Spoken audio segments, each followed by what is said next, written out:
Hi friends, welcome to my channel. ఈ వీడియోలో మనం తరలకు సంబంధించి కొన్ని పాటించవలసిన నియమాలను నేర్చుకుందాం. యాక్చువల్గా ఈ 2 నెలలు మనం కానీ మార్చ్ ఏప్రిల్లో థర్డ్ ఇంప్లిమెంట్ చేస్తే ఈ మార్చ్ నెలాఖరులో మనకి థర్డ్ ఎండ్లైన్ టెస్ట్ అనేది ఒకటి ఉంది. మనం ఇప్పటికే థర్డ్కి సంబంధించి base line, mid line conduct చేసాం, గ్రూపులు డివైడ్ చేసాం, వారికి బోధనని కొనసాగిస్తున్నాం. కానీ ఇప్పటికి కూడా కొంతమందికి కొన్ని సందేహాలు ఉన్నాయి కనుక నేను ఈ వీడియో చేస్తున్నాను. అయితే తరలు అంటే ఏంటి అంటే అసలు ఒకసారి కొద్దిగా మనం సమరైజ్ చేసుకున్నట్లయితే teaching at the right level, స్థాయి ఆధారంగా బోధన, ఇది మనకి తెలుసు కనుక దీని గురించి మనం ఒకసారి ఈ ప్రోగ్రాం యొక్క ఉద్దేశము అవన్నీ కూడా మనం నేర్చుకున్నట్లయితే అసలు తరలు అనేది ఇది 2వ సంవత్సరం మనం ఇంప్లిమెంట్ చేసుకుంటున్నాం. తరల్లో భాగంగా మనం సాధించవలసిన లక్ష్యాలు ఏంటో మనం ఒకసారి చూద్దాం. Language goals for TaRL year 2 అంటే సెకండ్ ఇయర్లో మనం దీన్ని కిందటి సంవత్సరం ఇంప్లిమెంట్ చేసాం. ఇప్పుడు కిందటి సంవత్సరం మనం మిడ్ లైన్ అనేది కండక్ట్ చేయకుండా డైరెక్ట్గా ఎండ్ లైన్ అనేది బేస్ లైన్ ఎండ్ లైన్ చేసినట్లు నాకు గుర్తుంది. ఇప్పుడు సరళమైన పాఠమును లేదా కథను ధారాళంగా చదవగలగాలి. తరల యొక్క లాంగ్వేజ్ స్కిల్స్, లాంగ్వేజ్ గోల్స్ ఏంటంటే భాషలో సంబంధించి పాఠాన్ని, కథను ధారాళంగా చదవగలగాలి. అంటే కూడబలకుండా విద్యార్థి చదవగలగాలి. పాఠము కథపై చర్చించగలగాలి. మౌఖికంగా మరియు వ్రాతపూర్వకముగా వారి ఆలోచనలను వ్యక్తపరచాలి. ఈ రకంగా విద్యార్థిని మనం తయారు చేయాలి. అంటే మనం కొన్ని కృత్యాలను కండక్ట్ చేసుకోవాలి. అయితే learning from the previous year, అయితే మనం గత సంవత్సరంలో ఏం టార్గెట్ పెట్టుకున్నాం, ఏం చేసాం అంటే చూసినట్లయితే ఇక్కడ మంచి అనుభవాలు, ఛాలెంజెస్, అలాగే కొన్ని సజెషన్స్ కూడా కిందటి సంవత్సరం ద్వారా మనం తెలుసుకున్నాం. అంటే అనుభవాలు అంటే ఏంటంటే విద్యార్థికి మనం బేస్ లైన్ చేసిన తర్వాత ఏ విధంగా మిడ్ లైన్కి కానీ ఎండ్ లైన్కి కానీ తీసుకొచ్చేటప్పుడు వారి గ్రూపులో మనం అంటే గ్రూప్ ట్రాన్స్ఫర్మేషన్లో గ్రూప్ 1 నుంచి గ్రూప్ 2కి తీసుకురాగలిగాము. అంటే ప్రారంభ స్థాయి వాడిని అక్షరాల స్థాయి లేదా పారా స్థాయి లేదా పదాల స్థాయికి తీసుకొచ్చామా లేదా అన్నది మనం ఇలా తీసుకురావడానికి మధ్యలో మనం చేసిన ఛాలెంజెస్ అంటే సవాళ్ళు, విద్యార్థికి ఏ విధంగా చెప్పాల్సి వచ్చింది, మీరు మీ ద్వారా కొన్ని రికమెండేషన్స్ అలాగే సలహాలు కూడా మనం ఇప్పుడు ఈ 2వ సంవత్సరంలో ఉపయోగించుకుంటూ ముందుకు వెళ్దాం. అయితే ఇప్పుడు చూసినట్లయితే ఇక్కడ ఈ సంవత్సరం 2023-24లో దీనిలో కొత్తదనం ఏంటి అంటే పరిపూర్ణ అవగాహన మరియు పద సంపదను అభివృద్ధి చేయాలి ఈ సంవత్సరంకి. మరియు మనం రాసిన దానిపై సమీక్ష చేయగలిగేటట్టు ఉండాలి. యాక్టివిటీస్, ట్రైనింగ్ వీడియోస్ సంబంధించిన వీడియోలు అన్నీ మీరు ఒక దగ్గర రికార్డ్ చేసుకుని ఉంచుకోవాలి. అలాగే అసెస్మెంట్కి వచ్చేసరికి అండర్స్టాండింగ్ అబౌట్ ద అసెస్మెంట్, అలాగే key features of SR assessment and quick review of the assessment process, మూల్యాంకన ప్రక్రియపై శీఘ్ర అవలోకనం చేసుకొని ఉండాలి. మన పక్కన టూల్స్ కనబడుతున్నాయి, చూసారు కదా, ఇవే మనం విద్యార్థులు టెస్ట్ చేయడానికి ఉపయోగించుకునే టూల్స్.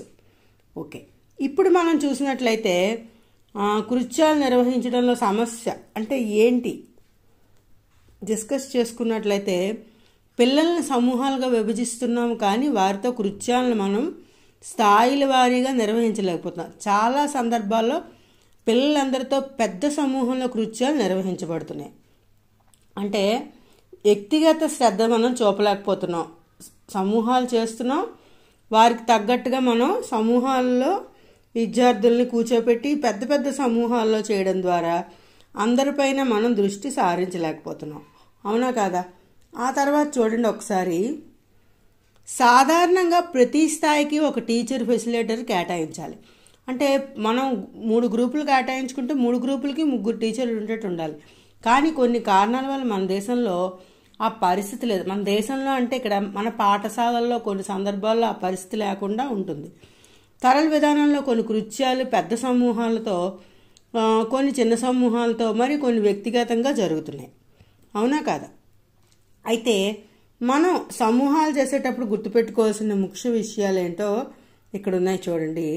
సమూహాలు మనం చేసేటప్పుడు big group, small group and individually అని చేసుకుంటున్నాం. అంటే మనం చూసినట్లయితే సంభాషణ కథ సంబంధించిన కృత్యాలు, చిత్రంపై కథ, శీర్షిక కథ, ఇటువంటి చదవడం, వేలుతో చదవడం వంటి చాలా కృత్యాలు పెద్ద సమూహాలు జరుగుతాయి. ఇవి కాకుండా ఉపాధ్యాయుల అక్షరమాల, మరియు మనకు చూసినట్లయితే గుణింతాల చార్టు, మరియు చదవడం మరియు మైండ్ మ్యాపింగ్, ఇటువంటి కృత్యాలను పెద్ద సమూహాలు నిర్వహించవచ్చు. అంటే సమూహము అంటే ఇక్కడ ఉద్దేశము, పెద్ద సమూహము అంటే ఒక పాఠశాలలో ప్రారంభ స్థాయి గ్రూపు, అదే లెవెల్ 1, లెవెల్ 2, లెవెల్ 3లో లెవెల్ 1 వాళ్ళు ఎక్కువ ఉంటారు, అలాగే లెవెల్ 3 వాళ్ళు చాలా తక్కువ ఉండొచ్చు, లేదా లెవెల్ 1, లెవెల్ 3 తక్కువ ఉంటాయి, లెవెల్ 2 ఎక్కువ ఉంటారు. ఎక్కువ ఉండే గ్రూపులో చేసుకోవాల్సిన కృత్యాలు ఇవి. అలాగే స్మాల్ గ్రూప్లో ఏంటంటే, అంటే ఇక్కడ స్మాల్ గ్రూప్ అంటే వాళ్ళ ఉద్దేశం ప్రారంభంలో ఉన్నవాళ్ళు, అంటే వాళ్ళకి ఏంటంటే అక్షరమాల, గుణింతాల చార్టు, ప్రారంభం అంటే ఇక్కడ పదాల స్థాయిలో ఉన్న వాళ్ళకి ప్రశ్నలు తయారు చేయడం, వర్క్షీట్లపై చర్చ, రిలే ప్రిపరేషన్ మరియు ప్రజెంటేషన్ మొదలైనవి. ఇండివిజువల్గా కానీ మనం ప్రాక్టీస్ చేసినప్పుడు రాత, అలాగే డ్రాయింగ్, వర్క్షీట్లు, అక్షరమాల మొదలైనవన్నిటిని మనం ప్రాక్టీస్ చేయించవచ్చు.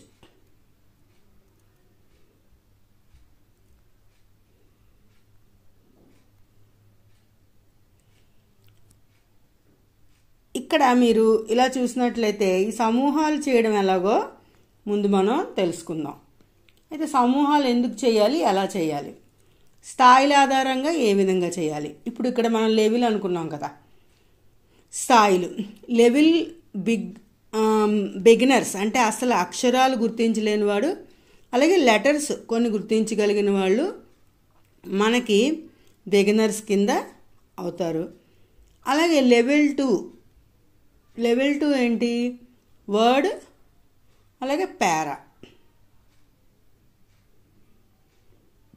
అలాగే ఇక్కడ మనం చూసినట్లయితే లెవెల్ 3 స్టోరీ. ఈ రకంగా మనం సమూహాలు చేస్తాం. అయితే ఒక తరగతి గదిలో కానీ మనకి ఒక 30 మంది విద్యార్థులు ఉన్నట్లయితే ఈ రకముగా ఒక అవగాహనతో ఒక టేబుల్ అనేది మనం ఇచ్చుకున్నాం. చూసారు కదా, ఇక్కడ మీరు చూసినట్లయితే ఇక్కడ 7 లెవెల్ 1లో ఉంటే ఒక 13 మంది లెవెల్ 2లో గ్రూప్లో 2లో ఉన్నారు. స్టోరీ లెవెల్లో గ్రూప్ 3లో 10 మంది ఉన్నారు. అయితే ఇప్పుడు మన క్లాస్ రూమ్ మేనేజ్మెంట్ ఎలాగా, ఇది 3-4 ఏళ్ళ తరగతులు అయినా కాకవచ్చును, లేదా మనకి మామూలుగా కూడా అయి ఉండవచ్చును.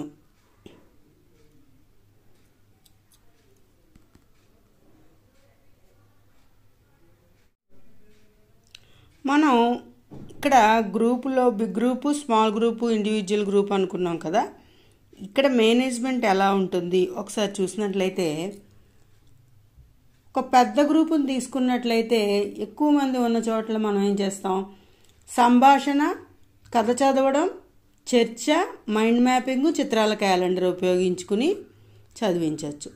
సపోజ్ స్మాల్ గ్రూప్ అనుకోండి, ఇక్కడ పిక్చర్లో చూపించే విధంగా చదవడం, అభ్యసన, పేరాలు, అక్షరమాల, గుణింతాల చార్టు మొదలైనవి ఇస్తూ వాళ్ళ చేత మనం ఆ తరగతి అంటే ఏదైతే మనం తరల పీరియడ్ 2 లాంగ్వేజ్కి ఒక పీరియడ్ నిర్వహిస్తున్నామో ఆ పీరియడ్లో ఈ విధంగా చేస్తారు. అయితే ఇండివిజువల్ అంటే చదవడం, పేరాలు, కథ, అక్షరమాల మొదలైనవన్నిటినీ కూడా, గుణింతాల చార్ట్ రాయడం మొదలైనవన్నీ కూడా ఇండివిజువల్ వాళ్ళకి చేస్తారు. ఈ రకంగా మనం ప్రతిరోజు చేయాల్సిన కార్యక్రమాల్ని ఇక్కడ ఎలాగ చేయాలన్నది మీకు ఒకసారి చూపిస్తాను, చూడండి. అయితే లెవెల్ 1 వారికి, అంటే లెవెల్ 1 అంటే ఏమనుకున్నాం, అక్షరాలు మరియు ప్రారంభం. అసలు అక్షరాలు గుర్తించలేని వారు మరియు ప్రారంభంలో అక్షరాలు గుర్తించిన వాళ్ళు మన లెవెల్ 1 గ్రూప్ అవుతారు. వారు ప్రతిరోజు చేయాల్సిన కృత్యాలు ఏంటి, ప్రారంభ మరియు అక్షర స్థాయి కదా.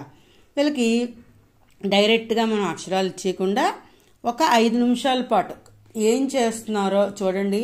ఈ క్రమంగా మనం ఈ 20 రోజులు, ఈ 15 రోజులైనా చేసినట్లయితే విద్యార్థుల్లో గణనీయమైన మార్పు వస్తుంది. కనుక మీరు ఆ విధంగా ముందుకు వెళ్ళండి. సంభాషణ 5 నిమిషాలు చేయించండి. సంభాషణలో ఒక ఆసక్తికరమైన సంభాషణకి మీరు పునాది వేయండి. మీరు ఇలా రాత్రి నేను ఒక కల కన్నాను, ఆ కలలో ఇలా జరిగింది అనగానే విద్యార్థులు వెంటనే అట్రాక్ట్ అవుతారు, వాళ్ళు కూడా ఇంటరాక్ట్ అవుతారు, వాళ్ళకు వచ్చిన కథను కూడా మీతో చెప్పుకుంటారు. అలాగే కథ చదవడం చర్చ. తర్వాత కథ చదవడం చర్చ 15 నిమిషాలు. ధ్వనితో ఆటలు, గుణింతాల చార్టు. వీళ్ళకి అక్షరాల స్థాయి వాళ్ళకి అక్షరాలు నేర్పుతూ ఆ అక్షరాల స్థాయి పెంచుతూ, అలాగే గుణింతాల చార్ట్ అంటే ఇక్కడ గుణింతాలు అంటే అక్షరాల చార్టు, అక్షరాలు కానీ వచ్చినట్లయితే గుణింతాల చార్టుతో, అలాగే మైండ్ మ్యాప్, చిత్రాల క్యాలెండరు.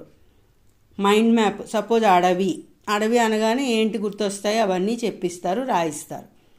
అలాగే చిత్రాల క్యాలెండరు, అలాగే రాయడం, వాళ్ళ నోట్బుక్లో ఈ చెప్పిన పదాల్లో కొన్నిటి రాయించడం. ఆటలు, ఆడుకుందాం పుస్తకం నుంచి ఏదైనా ఒక ఆటను మీరు తీసుకుని ఆడించవచ్చు. ఈ రకంగా షెడ్యూల్ ఉంటుంది. దీంట్లో కొంచెం వివరంగా మనం వెళ్ళినట్లయితే సంభాషణ, పిల్లల ఆత్మవిశ్వాసంతో ఇతరుల సమక్షంలో వారి చుట్టుపక్కల విషయాల గురించి మాట్లాడగలగాలి. పూర్వజ్ఞానం ఆధారంగా వారి సొంత మాటలను ఏదైనా సమాచారాన్ని జోడించగలగాలి.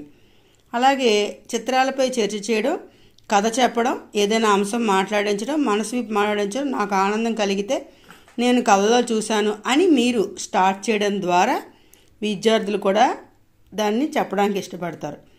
కథ ఎందుకు చదవాలి, చిత్రాన్ని చదివించడం మరియు కథ శీర్షికపై ఎందుకు ముఖ్యమైంది, కథను ఎందుకు అసలు విద్యార్థులకు మనం ఇవ్వాలి, ఇవన్నీ చూసినట్లయితే మీరు కథా పఠనం సాధన, అలాగే విరామ చిహ్నాలు పాటిస్తూ కథ చదవడం ఎందుకు ముఖ్యం, సమూహంలో కథ పఠన అభ్యాసము, కథపై చర్చ. ఈ విధంగా కథని చదవడం వల్ల ఇవన్నీ ఎందుకు చేయాలో చర్చించుకుంటూ విద్యార్థుల చేత చక్కగా కథని చదివినప్పుడు వినే అలవాటుని మీరు పెంపొందింప చేయండి.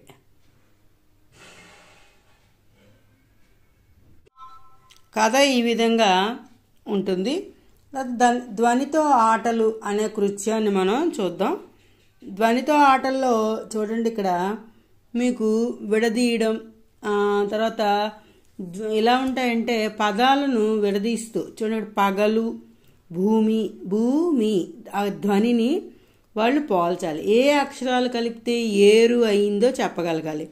అలాగే కిటికీలో ఏ అక్షరాలు ఉన్నాయి, టీ కీ అని వాళ్ళు విడమర్చి చెప్పగలిగేటట్టుగా మీరు ప్రోత్సహించాలి. అక్షరాలను కలపడం, విడదీయడం ద్వారా వాటి యొక్క ధ్వనిని ఎలా ఉచ్చరించాలో వాటిని గుర్తిస్తూ గ్రూప్ 1 విద్యార్థులకు అంటే లెవెల్ 1 విద్యార్థులకు మనం బోధించాలి. అంతేకాకుండా ఇంకా ఇక్కడ కృత్యము మొదటి శబ్దము, రెండవ శబ్దము అని, మొదటి శబ్దము ఏ అని, రెండవ శబ్దము రు అని కలిపితే ఏరు అయిందని, ఈ రకంగా మీరు వలలో వలను విడదీయండి అంటే వల లత. ఈ రకంగా విద్యార్థుల చేత ఓపికతో మీరు కృత్యాలు నిర్వహించినట్లయితే ఎంతో కొంత మార్పు అనేది వారిలో ఉంటుంది. తర్వాత చూసినట్లయితే గుణింతాల చార్టు. ఇక్కడ గుణింతాల చార్ట్ని మనం మీకు కాగుణింతాన్ని మోడల్గా చూసుకున్నట్లయితే ఈ విధంగా కా, కి, ఖా, కీ, లీ, హా, తే ఇలా సంబంధించిన కృత్యాలు అనేవి ఉంటాయి రకరకాల. ఉపాధ్యాయులు గుణింతాల్లో ఏవైనా 1-2 వరుసలు ప్రతి అక్షరంను వేలును ఉంచుతూ స్పష్టమైన ఉచ్చారణతో వినిపించాలి. పిల్లలు ఈ సందర్భంలో చూడాలి మరియు వినాలి. ఉపాధ్యాయుని వెనుక అనరాదు, వినాలి అంతే. వాళ్ళు వెల్లివేయవలసిన అవసరం ఉండదు. పిల్లలు వారి యొక్క గుణింతాల కార్డును వేలును ఉంచి అనుసరించాలి. అలాగే నాలాగే ఎవరు చదువుతారు లేదా ఇప్పుడు ఎవరు చదువుతారు అనే ప్రశ్నలు వేస్తూ 3 లేదా 4 చేత చదివే అవకాశం ఉంటే వాళ్ళ చేత చదివించడం ద్వారా విద్యార్థులు కూడా ఈ కృత్యాల్లో పాలు పంచుకుంటారు. ఈ రకంగా గుణింతం యొక్క వరుసను వినిపించి మధ్య మధ్యలో అడగడం చేస్తూ లెవెల్ 1 వారికి ఓపికతో చా యొక్క వరుసలో చీ ఎక్కడ ఉంది, చే ఎక్కడ ఉంది మొదలైన కృత్యాలను ఆటల రూపంలో అడుగుతూ విద్యార్థుల్ని చాలా ఉత్సాహంగా పాల్గొనేట్టుగా ప్రోత్సహించాలి. అలాగే కాకుండా గుణింతం మధ్యలోని ఏదైనా ఒక గుణింతం అక్షరమును చెప్పి పిల్లల కార్డులో ఆ అక్షరమును వెతకమని చెప్పాలి. ఉదాహరణ రు, రే, టే, కు, పా, ని మొదలైనవి పిల్లల గుణింతాల చాట్లో పెద్ద లేదా చిన్న సమూహాల్లో లేదా వ్యక్తిగత సమూహాల్లో ఇవ్వవచ్చును. వాటిని వాళ్ళు గుర్తించడం ద్వారా కానీ లేదా అండర్లైన్ చేయడం కానీ లేదా రౌండ్ సర్కిల్ చేయడం కానీ చేస్తే వారికి అవి గుర్తుపడడం అనేది తెలుస్తుంది. ఒకవేళ వాళ్ళు చేయలేకపోయినప్పుడు మీరు మందలించకుండా మరి ఒకసారి ప్రాక్టీస్కు చేయించమని చెప్పచ్చు. ఇలాగ గుణింత అక్షరములను భూమి మీద కాపీలో కాగితం పైన రాయిపించాలి. అలాగే చదివించాలి. కొన్ని రోజుల తర్వాత కొన్ని పదాలు, వస్తువులు, మిఠాయిల పేర్లు మొదలైనవి ఇక్కడ స్థాయిని పెంచుతూ చేస్తే విద్యార్థులు. ఆ తర్వాత చూసినట్లయితే మైండ్ మ్యాప్తో ఏ విధంగా మనం చిత్రాల క్యాలెండర్ మీకు ముందుగానే చెప్పాను కదా. మనం ప్రారంభ స్థాయి కనుక మైండ్ మ్యాప్ చాలా సింపుల్గా ఉంటుంది. అదే ఒక అక్షరాన్ని తీసుకుంటారు, ఒక సందర్భాన్ని ఇస్తారు, సందర్భం రాబడతారు, లేదా ఒక అక్షరాన్ని తీసుకుంటారు.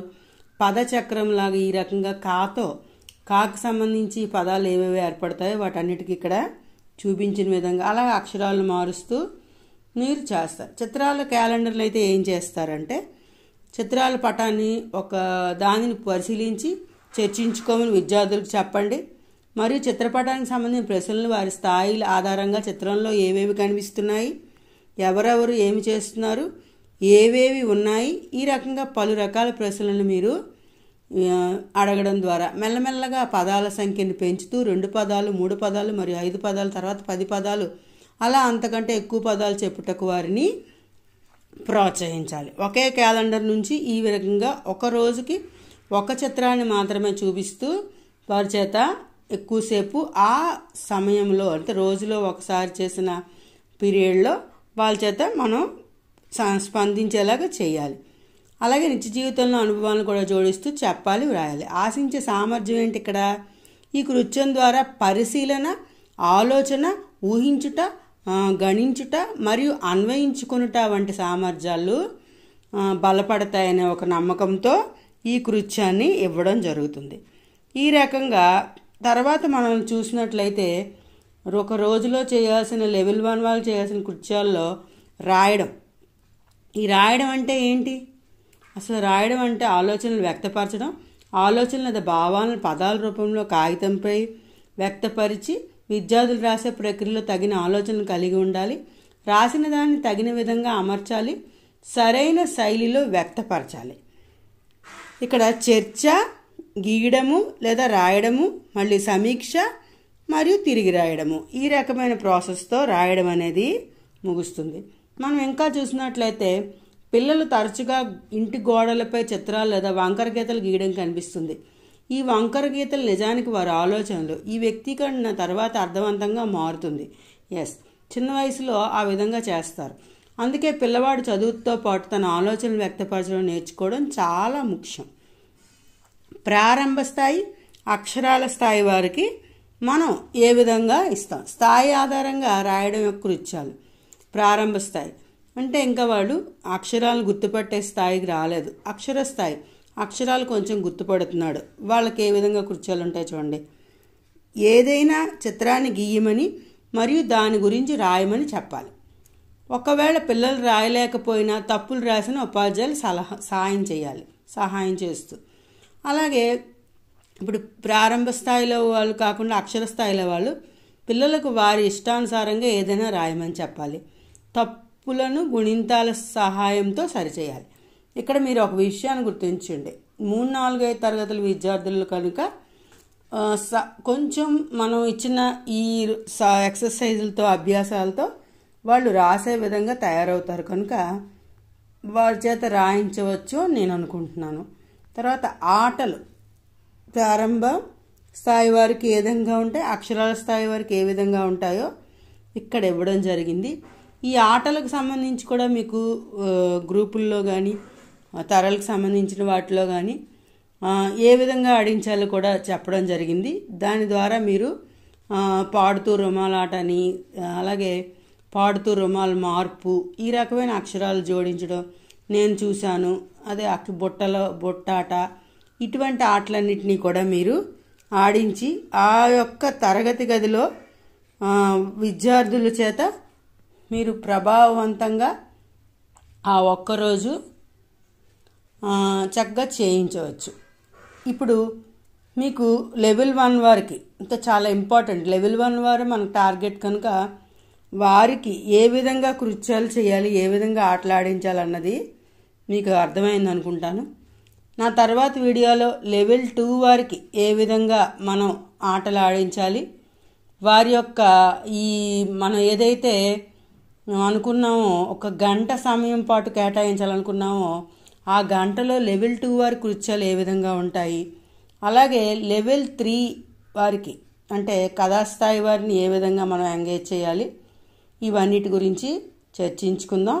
అలాగే లెవెల్ 1 వారు మనం ఏ విధంగా ఇంకా మంచి మంచి కృత్యాలు చేయించాలో మీరు ఆలోచించి చేసే విధంగా కూడా ప్రోత్సహించాలి.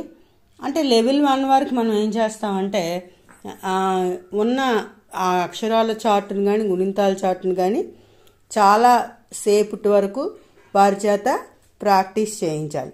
ఎందుకంటే లెవెల్ 1 వారిని మనం ఆటల ద్వారా, కృత్యాల ద్వారా, సంభాషణల ద్వారా, కథల ద్వారానే మనం మార్చగలం. ఎందుకంటే వారు కొంచెం వెనుకబడి ఉన్నారు కనుక వారి మీద ఎక్కువ శ్రద్ధను చూపిస్తూ ఆ తరలు ఎవరైతే లెవెల్ 1 అంటే ప్రారంభ మరియు అక్షర స్థాయి వారు ఉన్నారో వారిని మనం ఈ 20 రోజుల్లో కానీ మార్పు చేయగలిగి, ఈ 15 రోజుల్లో కానీ మార్పు చేయగలిగి ఉంటే ఎండ్ లైన్ టెస్ట్కి వాళ్ళు మనం సిద్ధపరిచేటట్టుగా, అదే వాళ్ళు ఈ లెవెల్ 1 నుంచి లెవెల్ 2కు వచ్చే విధంగా తయారు చేయగలమని అనుకుంటున్నాను.